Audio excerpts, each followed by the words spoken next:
Good morning, everyone. I guess I could wait another minute, but I just thought it'd be more fun to interrupt you. So. Yeah.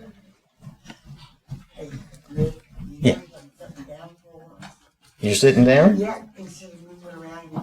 Yeah, that's right. You're already sitting down and ready to go, right? There you go. See?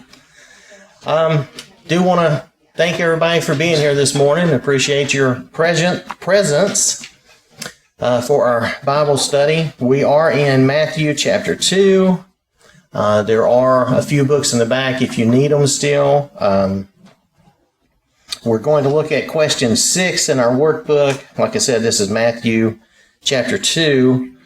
Specifically verses 13 through 18. Well, I'm going to start with 16 through 18. But before we get started, if you will, please pray with me.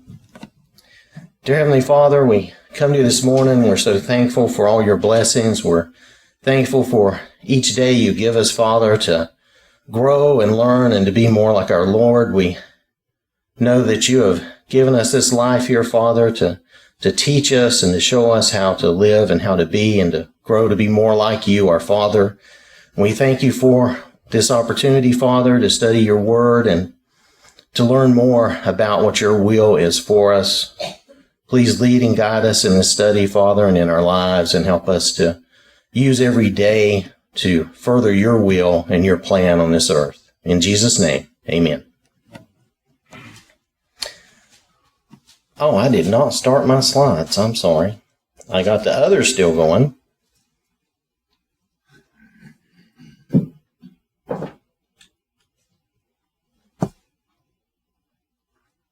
Okay, so this is where we were. We're looking at question 6 of Matthew chapter 2 in the workbook. I'm going to read verses 16 through 18, Matthew chapter 2. Then Herod, when he saw that he was deceived by the wise men, was exceedingly angry, and he sent forth and put to death all the male children who were in Bethlehem and in all its districts, from 2 years old and under, according to the time which he had determined from the wise men. Then was fulfilled what was spoken by Jeremiah the prophet, saying, A voice was heard in Ramah, lamentation, weeping, and great mourning, Rachel weeping for her children, refusing to be comforted because they are no more. Now, question 6 is, what prophecy did the slaughter of the innocents fulfill? The one we just mentioned, right? Jeremiah 31:15, right? So, that prophecy, Jeremiah 31:15. And we really just read this, right? Thus says the Lord, a voice was heard in Ramah, lamentation and bitter weeping, Rachel weeping for her children, refusing to be comforted for her children because they are no more.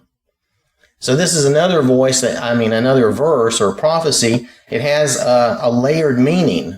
Do you know what other event that this relates to?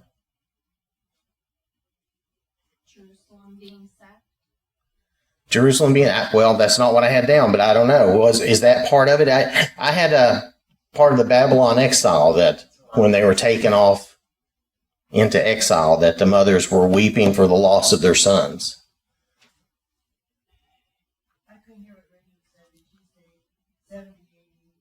Oh, no, she was talking about Jerusalem being sacked.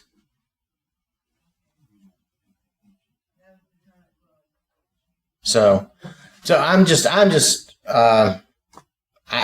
really did not see anything about Jerusalem being sacked. So I was just relating what I had read about this. So, but if you'll notice in verse 16, though, according to the time which Herod had determined from the wise men. So the wise men had accidentally alerted Herod, right? I mean, they told him when the star had appeared. So they actually gave him information when Jesus was born, even though they did not return to him. He still had some idea. And then, of course, the scribes and all had told him that the Messiah would be born in Bethlehem, right? So does Herod show, this is just kind of a odd question of my own, does Herod show belief in the coming Messiah? Yes. Yes. You think he does believe? Okay. I also want to say, we know he was a wicked man. Right. But how can anyone condemn little tiny children to be killed because he did not want another ruler? Right. Well, that is why he did it, though. He condemned all those little children to death because he did not want them to be a threat to his throne, right? His rule. Yes, Matt? I guess the other side of that thought would be maybe the answer no, that he didn't have faith that the Messiah was coming or whatever. That he just wanted politically anything that was going to interfere with his rulership. No, we're not having that. We're going to kill whatever that is, babies or people or whatever. Right. I never thought of it that way, but that's right. true. That's probably the reason in his mind, the reason he did it. Well, there are two ways to think about it, and that's what I was thinking too, is there's two ways to think about it. Maybe he had some belief in the prophecy, maybe not. Maybe he was just afraid that the people believed in the prophecy, and like Matt is saying, somebody's going to rise up and try to take my rulership from me, and I don't want that, so I'm going to kill as many people as I can to make sure that doesn't happen. That's his thinking, okay? I'm not saying that's a good thing or the way to think, but that's, yes. During this time, it seemed to be a custom to eliminate everyone. So if God said, go in and utterly destroy whatever nation, he meant everybody, or make sure you kill this king and all his descendants. There wasn't going to be anybody left in that line. So maybe Herod also had that mindset that just obliterate. Right. Well, Herod definitely had that mindset. Now, yeah, I know that God in the past had told them, like with I may say the wrong thing, is it the Amalekites? They were supposed to just totally eliminate them, right? So there was that. I mean, that is a biblical example of someone that should have been totally eliminated. So Herod may have indeed had that same mindset about, I'll just eliminate as much as I can to get rid of this threat. But he did do somewhat of a targeted thing. He only killed children within a certain age. He didn't just eliminate everybody in Bethlehem and the districts around there, because you notice it does say the districts around Bethlehem. So wasn't really just right there. They're not sure how many babies were involved in this. It could have been 20 or more. They're not really sure. Or I say babies. I consider any child under 2 to basically be still a baby. Because they're usually not weaned until after they're 2. So Right. I consider them babies. Yeah, at best they're toddlers, right? If they're like 1 to 2 and they're kind of getting around. My little brother was a terror at that age, but that's beside the point. So let's see. So that was my thinking on that, is that there's kind of two ideas of thought here. He was desperate to get rid of any threat. There is also a thought that perhaps he believed in the prophecy, at least. I don't think he really totally believed in the Messiah, though he may have believed in that prophecy. I mean, here these wise men show up on your doorstep talking about it, and, so, all right. So, also, it's a thing to realize, if we apply this to people even up through the centuries and through today, that some people are so depraved that they're willing to kill and do whatever they have to maintain power, right? And we definitely want to make sure we're not that way, but also we need to be aware that that does happen. Yes, Pat?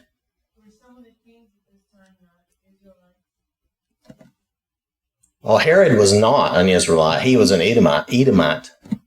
So I don't know who others that Rome had appointed that might not be Israelites. There may be a lot, but definitely Herod was not. Yes.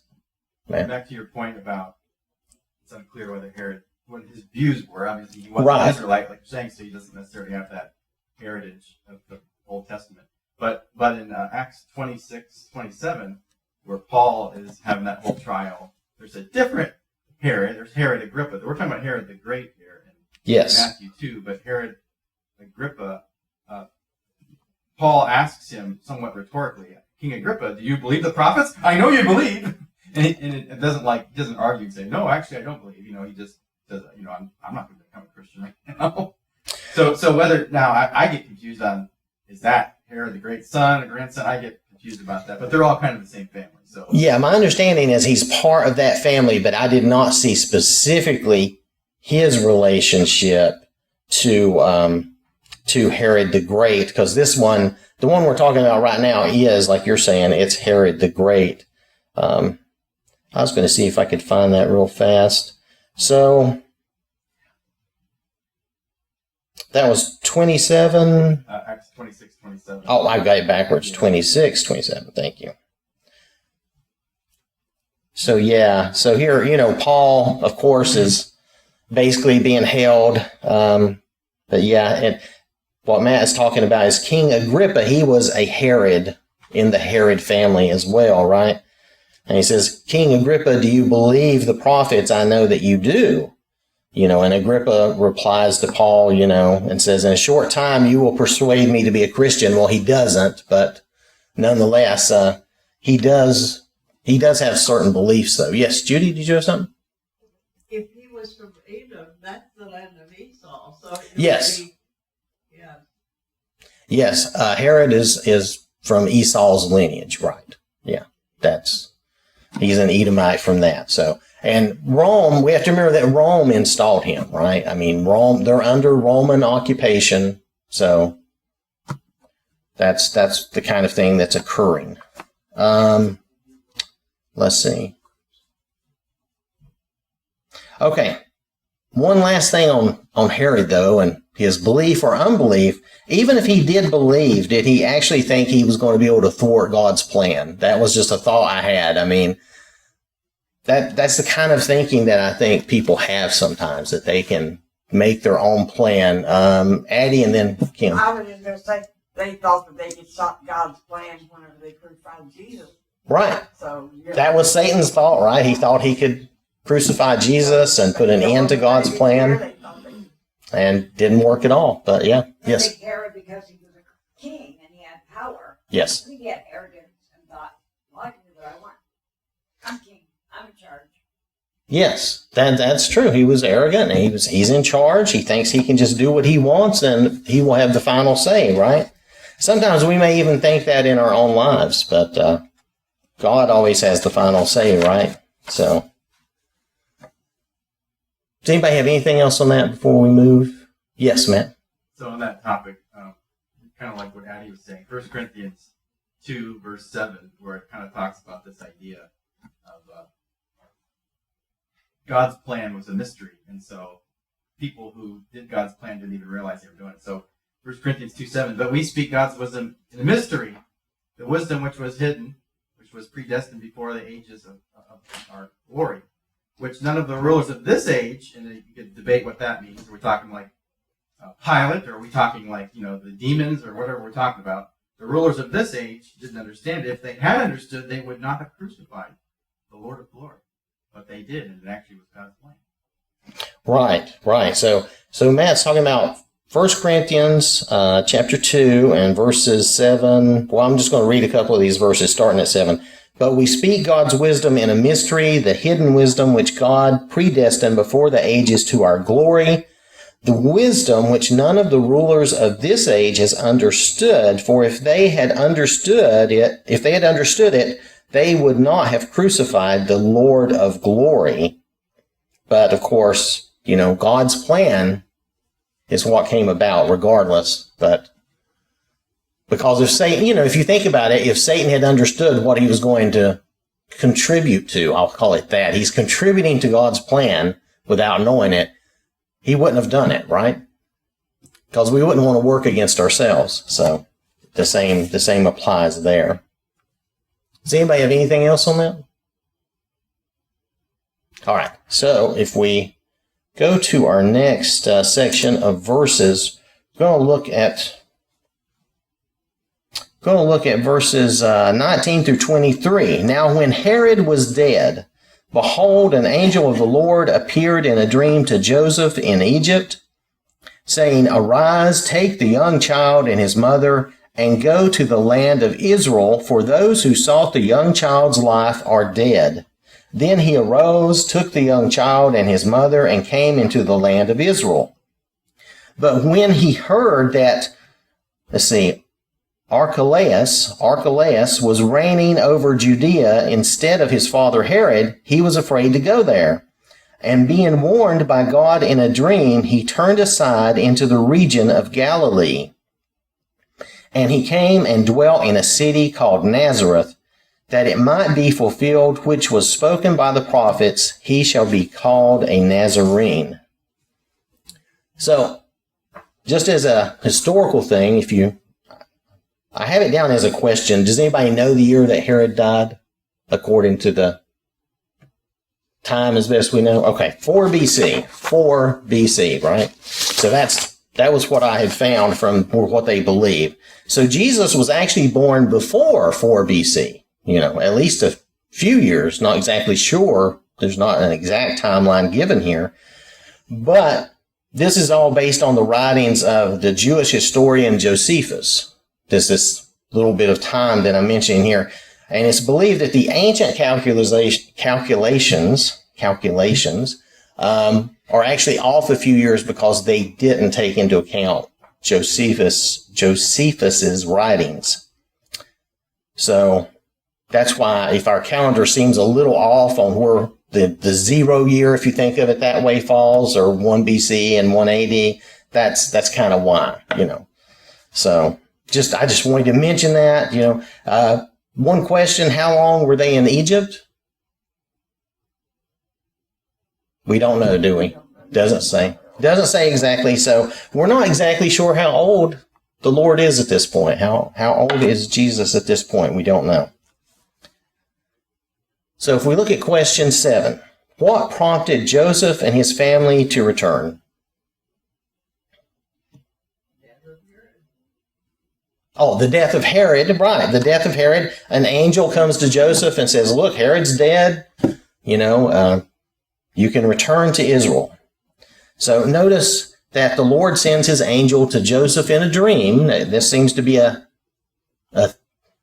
theme maybe, or however this is again with Joseph. He's sending an angel to him in a dream. And this is not to take away from Mary or anything, but just showing that Joseph was, a faithful person in touch with God, willing to respond to what God was telling him. So, let's see. Why to Galilee?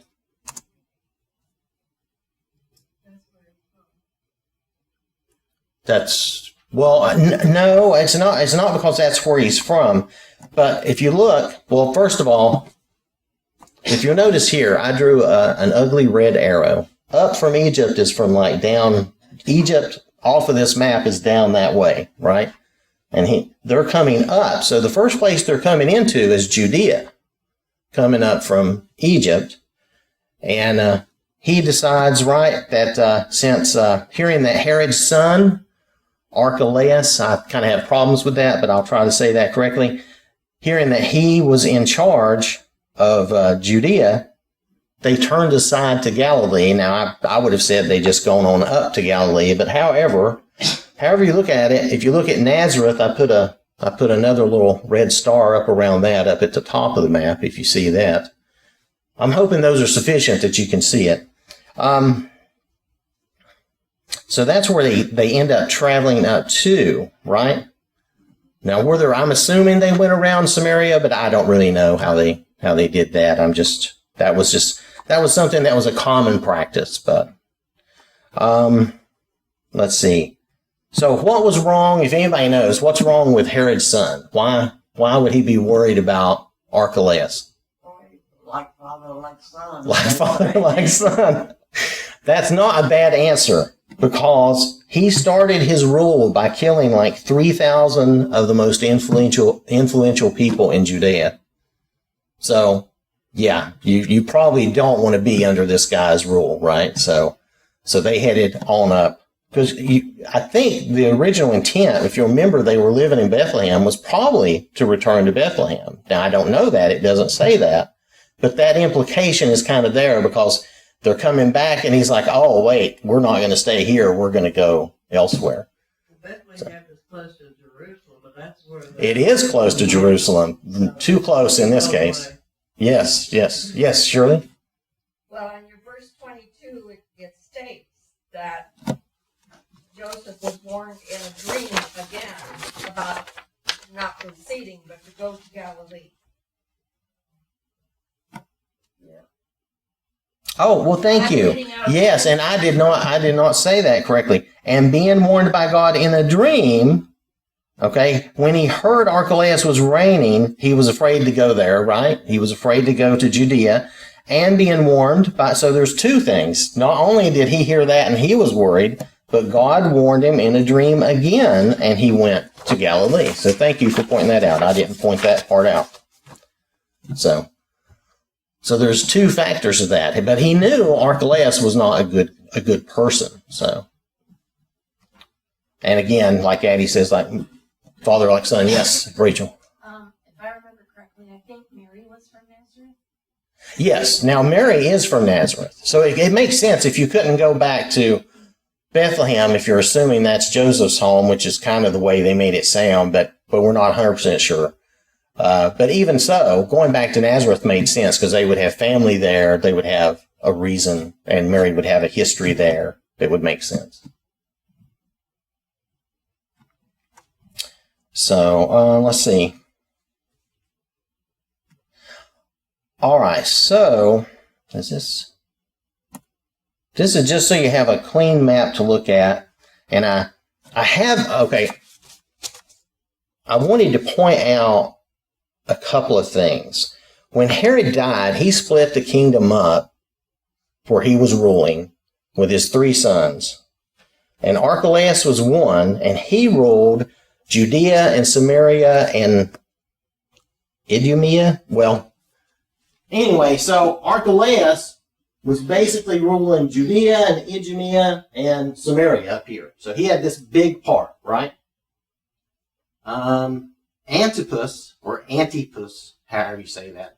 I'll just call him Anti. Anti had Galilee, and he somehow swooped down here to Perea, down here. So he had a weird L-shaped region that he ruled.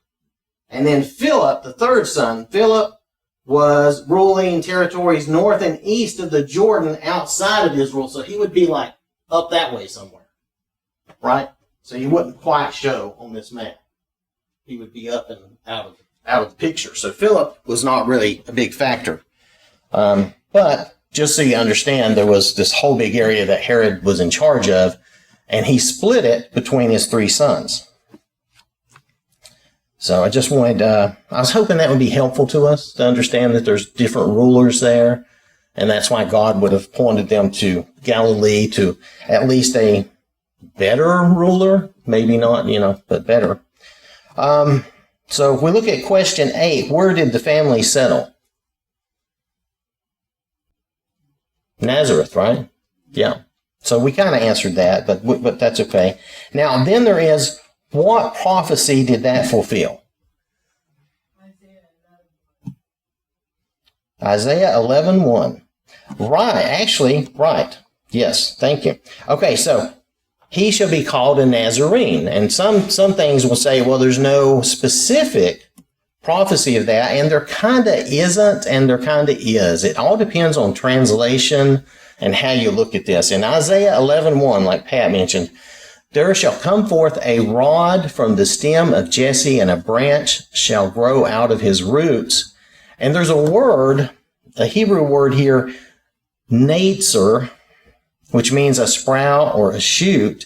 And Nazareth is supposed to be like based out of that word, So, or at least that's the idea. However, it can also mean watchtower. But nonetheless, from a language standpoint, they believe that's possibly where that has a connection. Yes, Shirley? I had Isaiah 11:1, but I also Yes. had Isaiah 53:2. 53:2. Let me look at that, because And it says, "For he shall grow up before him as a tender plant, and as a root out of a dry ground. He hath no form or comeliness, and when we shall see him, there is no beauty that we should desire him." And Isaiah is speaking of Jesus. yes, that is definitely speaking about Jesus. Let me find that real fast So here. that in itself is a prophecy also. Yeah, and that is that contains a whole lot more. 53:2, you say? Did I get that? Yeah. So Isaiah 53, verse 2, "For he grew up before him like a tender shoot, and like a root out of parched ground. He has no stately form or majesty that we should look upon him, nor appearance that we should be attracted to him. And it continues, he was despised and forsaken, a man of sorrows and acquainted with grief. I'm not trying to diminish any of that. I'm just saying this is definitely about Jesus, and how he's mentioned there is this tender shoot. And that's the idea of the sprout or the shoot, the branch, right?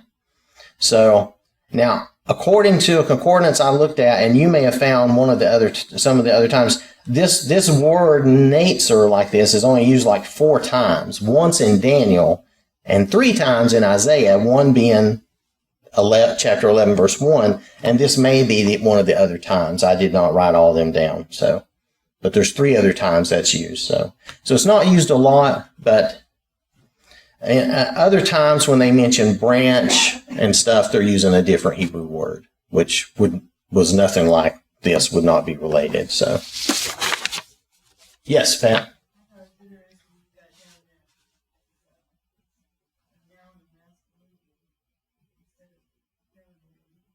Yes, it's a masculine noun. A lot of languages, that's where, okay, very briefly, that's where the idea of gender comes from, is language, not from people. People, animals, have sex. Gender was what they used for languages, especially in the Romantic languages. Some things would be masculine, some things would be feminine. Spanish is heavily based with that idea, and that's why I can't think of a good example right now, but the male and female names of things will just have a slightly different ending, that sort of thing, because they're gendered pronouns. Like yes. Juan or Juana. Oh, like Juan or Juana. Okay. But yeah, just a number of different things like that. So that's where the idea of, and we won't go any further into that, but just to admit that that's where the idea of gender comes from. It really had nothing to do with people in that sense, except for it was representing sex, which is the same as it's always been for thousands of years. So, does anybody have anything else on that before we move on? Yes, Rachel. I guess I'm confused about why it says that he would be fulfilled, that he would be called a Nazarene. So Isaiah 11:1 doesn't mention the word Nazarene. Right. The word for branch, I'm sorry, maybe I didn't make that clear. The word for branch, a branch shall grow out of his roots, the word for that is the Hebrew word natzer, and the definition of that is a sprout or a shoot. And Nazareth, that word Nazareth is supposed to be formed from that. It's like that base word is natzer for Nazareth. So if you want to say it's a stretch, that's fine. But I mean, that's what I could find on that. Yes, Matt? I guess I'd say it's a wordplay. And there's Old Testament. Yes, there's a lot of word It's plays. Yes. consistent with like Moses. Yeah. And it talks about because he was drawn out of the water. And it's not that Moses means drawn out of the water. It's just it sounds the same. And so there's lots of names that are Right. wordplays. Right, and it could just simply be just that simple. It's just a sort of a wordplay thing, but that the basis of the name for Nazareth was supposed to be that, and again, supposed to mean sprout, branch, but also it can mean watchtower, which is a little incongruous to our idea, I guess, or not compatible, but a lot of words have different meanings, so I wouldn't worry about that too much. So if we continue, that is actually, okay, that is the end of chapter 2, but before we get into chapter 3, because Matthew's going to jump. He's going to jump straight to Jesus is going to be an adult. We're going to meet John the Baptist, all of that, right? So before we get into that, before we move into that, I just want us to pause and consider a few things. So when we look at the people that we've read about that are involved in Jesus' life right here, what do we think, or how do we relate to these people and their situation? If we look at Mary. Now, Mary's being very faithful, but she's taking a risk, right, for following God. She's taking a real risk. She could be shamed and kind of excommunicated, or she could even be stoned for an unwed pregnancy, right? her life is being changed and going in a direction that I'm sure she did not plan. Right? God is changing her life. She still follows God. So we have to think about that and apply that to ourselves. Are we doing this? Would we be willing to do this? Are we willing to do this? Have God change our lives and take us in a direction that we don't plan? Because that's hard for us to do. I like to be in control. I'm just being honest. That's the way it is. Joseph too, same, very similar, faithful, willing. He even changes his mind and follows God's plan, because you remember his first thought was to put Mary away, but he wasn't rash about it, and then he changed his mind and followed what God wanted, what God told him. He's also in some jeopardy of, protecting and hiding Jesus. I mean, Herod was willing to kill people, so they're both in jeopardy there. And again, he's not directing his own life. You'll notice, just like Shirley mentioned even, he's got God and angels appearing in his dreams, telling him what to do. And he's not in control of his own life at that point. But he's still following God, right? And so, could we handle that responsibility? Can we handle that? Can we do that? Can we read the Bible and apply that to our lives in such a way that we're not doing what we want to do, but we're following God? And then the people of Israel, if we look at them, and you can look at this and kind of apply this to us and our society and everything in general, they seem largely unaware and out of touch. And I mean out of touch with God and unaware of what's going on, that Jesus, the Messiah, is actually coming. So when they hear, they seem troubled in selfish ways, and the thing there, I think, is, do we examine ourselves? Do we stay in touch with God and his word so that we're in touch with that, with him, instead of being in touch maybe with all the bad things in society? And then the wise men. Now, the wise men, they're Gentiles. They're not even a part of Israel. But they seem to have an understanding that some of the people in Israel don't seem to have, right? Well, at least they believed what they knew about the scriptures and they were willing to check it out. And so the Jewish people, the ones who did know, didn't want it to be a heavenly kingdom. They wanted it to be earthly kingdom. Right. At least the wise men understood the prophecies, and and one of the things I had was, they've been aware of this and they've been watching for this for how long? And then you think, well, why weren't the Israelites? Why weren't they really watching for this? Why didn't they realize? And like you said, they didn't want a spiritual kingdom anyway, and they still don't. They want an earthly kingdom, right? That's what they're still expecting today, as far as the people who still really follow like Orthodox Judaism. They're still expecting a political king to arise and restore them and put them in the proper place. And him, then surely. Yep. And with the crisis that's happening right now in Israel, they're all calling out and crying for the Messiah to come. And it's very heartbreaking because Messiah Right. has already come. Right. They're crying for the Messiah to come, but he's already come, and they didn't recognize him. They didn't see him. And that is sad. Yes, Shirley? Just a general question here. Yes. Joseph, Mary and Joseph. Yes. We don't seem to read any more about Joseph after the birth of Jesus. Am I correct in thinking that? I believe that is correct. Any more in the Bible?